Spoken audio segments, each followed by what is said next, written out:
queen bitch finds out about this, she's gonna flip her shit. Rachel and we know each other. Sir? The queen bitch you're referring to is his wife. Nice work, Hotshot. Ashley Tisdale, welcome. Now, Ashley plays Rachel in Supermassive Games' Dark Pictures Anthology's House of Ashes. All right, Ashley, what can you tell me about your character? My character, Rachel, is a CIA operative, and it is taken place in 2003 in the Gulf War, and she is on a mission to find chemical weapons, so she's pretty badass. Wow, this is your first time doing a video game. This is my first time, yeah. Wow, so how does that process compare to maybe the stuff that you've done, on camera before?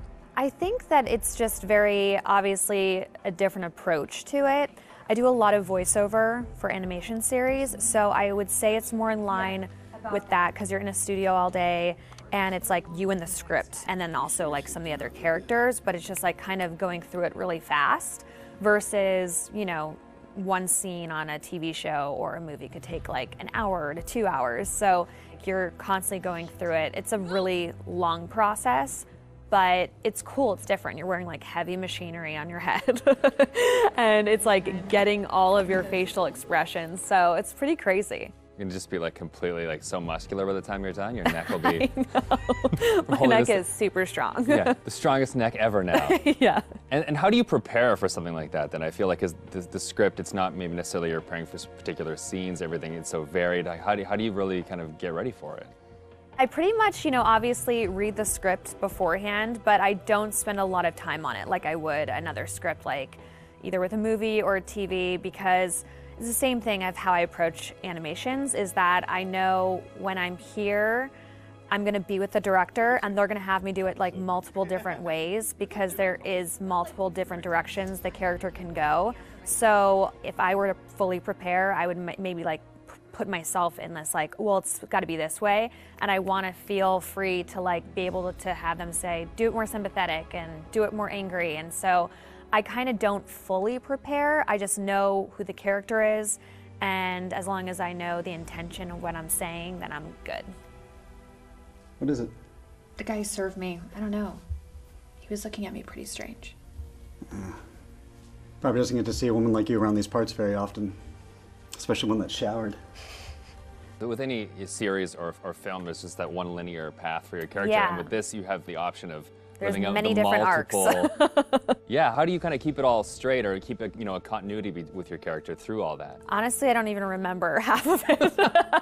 I think it's just obviously relying on the director. And the guys at Supermassive, they're just really great at knowing where we are in the storyline. And so it's just heavily trusting them.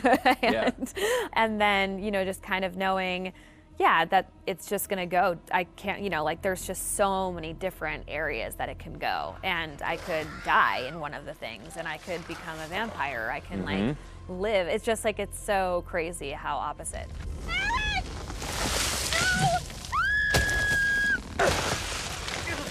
It's got to be interesting too to think that someone's gonna like play you in a game, and then maybe you'll die or you'll live or you'll like the people will be in control of your future. I know. I think it's gonna be really crazy just seeing my face on like the character. That's gonna be so wild. It's so crazy how far video games have come. It's so much more cinematic and like the movies that it's pretty wild. It's like beautiful to watch, but it's gonna be crazy. Now, I guess we have a couple rapid fire questions that I'd like to hit you with as well. Okay, ready for this? Ready. So bitten by a vampire or buried alive? Oof. Yeah, bitten by a vampire. Oh, really? Well, then you get to live forever, so, That is true. Okay, I never thought of that element of it. Things that you've shot so far, do you have a favorite scene? I think my favorite scene would have to be probably early on between Rachel and her husband. It's a flashback, and it's them in the car, and it's a moment in time that kind of changes everything. And what I love about it is that it really shows who Rachel was and how it changed her to become who she is today. There's just so much happening in the game that it's just like a moment where it's just like really kind of stripped down and one-on-one, and I think it's a really beautiful scene. What is it? The guy who served me, I don't know. He was looking at me pretty strange. You know, my sole objective, Rach, is to make you happy. Doesn't matter where we are or what we're going through, I'll always put a smile on your face. See? I told you. So how do you get into that? Because I feel like, you know, it's sometimes it's such a sudden change from one scene to the next. So how do you kind of really get into that moment so quickly? I think how we've done it is that we would start off with the earlier stuff. So Okay. it's kind of like you're building to the bigger pieces. And yeah, usually the end of the day, we'll have like the biggest stuff, whether that's us like screaming and fighting, because it obviously drains us and our vocals. So, you know, they know to kind of like have us do the whole like action stuff at the very end of the day. They're breaking through the perimeter. You got any bright ideas? Now's the time.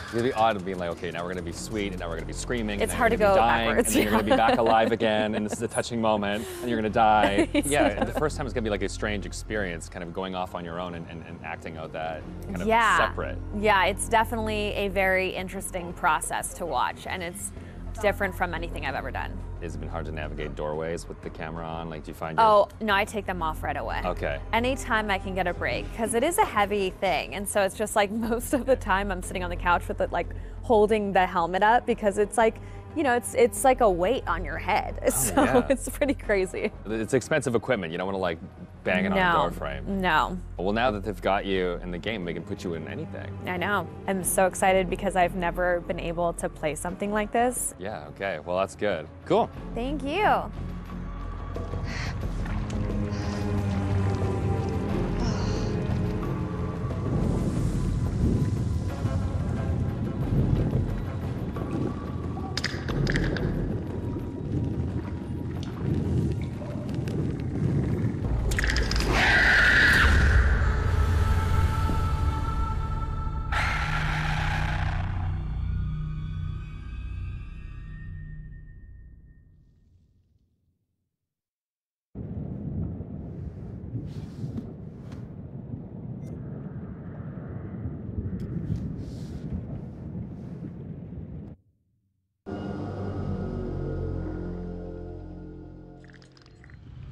The creature has powerful claws and fangs formed from hardened, unidentifiable tissue. Two of the incisors appear grossly malformed and discolored. Blood is like nothing I've seen.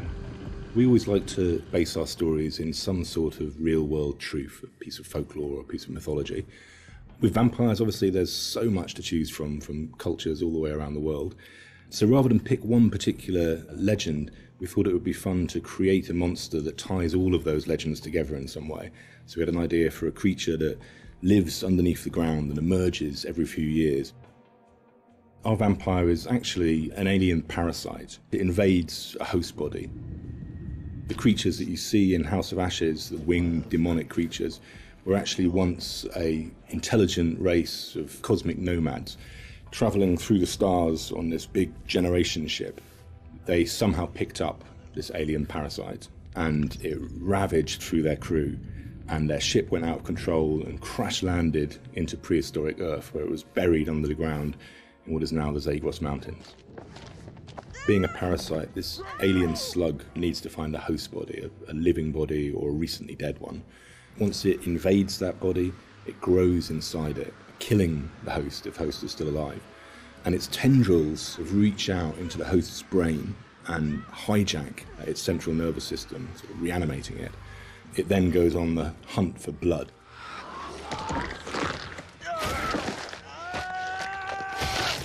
It feeds on the adrenaline in blood. So in order to get the adrenaline pumping, it needs to terrify its prey. So it shrieks at them and drags the kill out until the blood is really, really pumping, and then it strikes. You keep lookout. Fuck!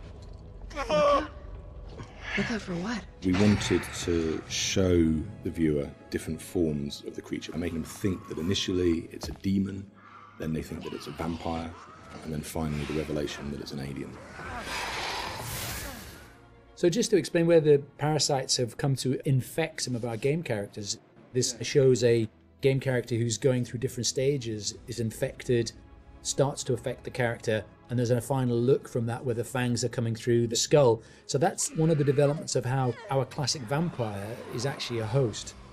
Another example of that is an Akkadian warrior who's been taken over by the parasite, and again the fangs have come through, the vines are poking through the head. This human is now being taken over, his skin is dying, the parasite is trying to grow within. But we progress that into looking at the design on the alien demon, I call it. This had to have very unique elements that came through from the head design. So we've got a very animalistic head here, but also we've got the fangs. These fangs are coming from the parasite that's within, so the fangs are coming through. It's almost deforming the shape of the host. Oh, shit. What the fuck happened to your teeth, buddy?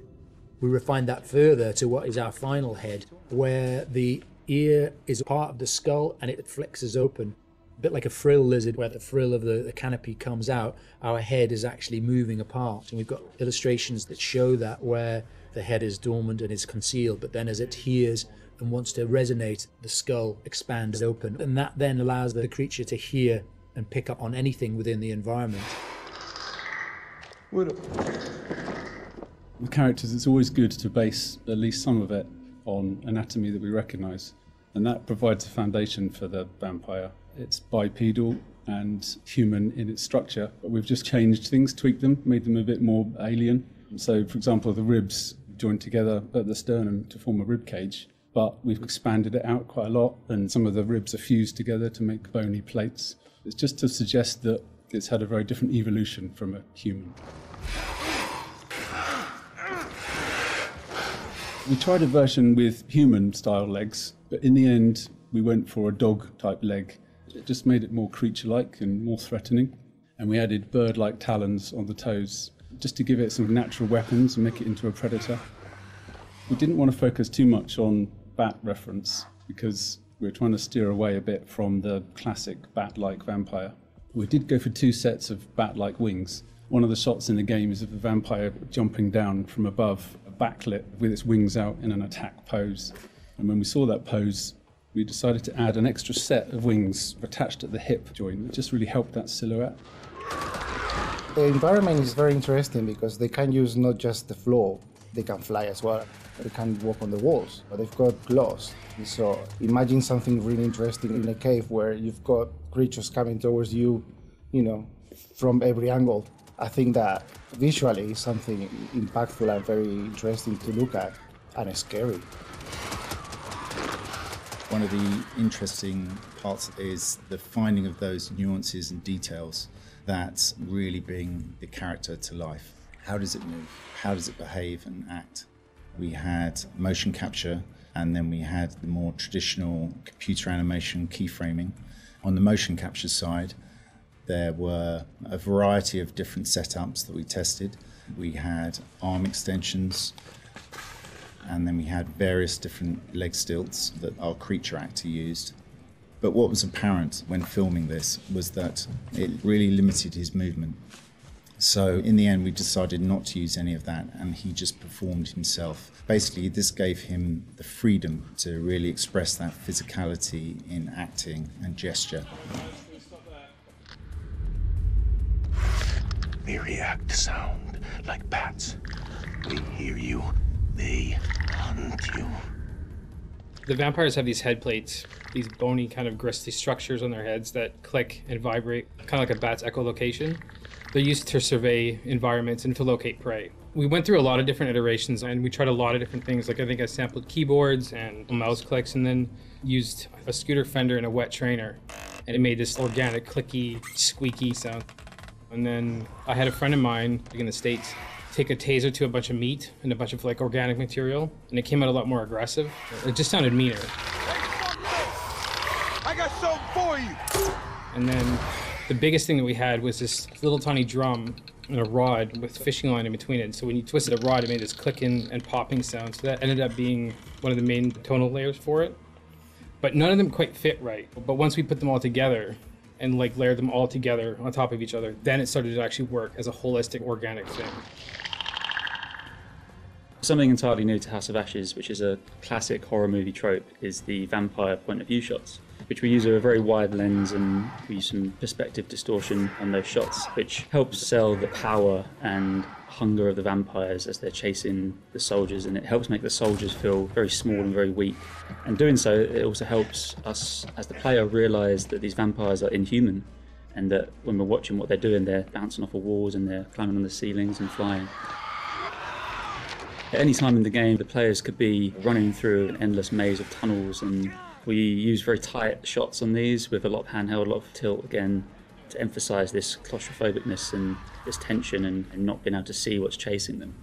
And it's in complete contrast then to later on in the game, where we see these grand environments that they uncover, which could be a temple, a city, or things like that, that we have these wide shots that really sit still and just let the player soak in that environment.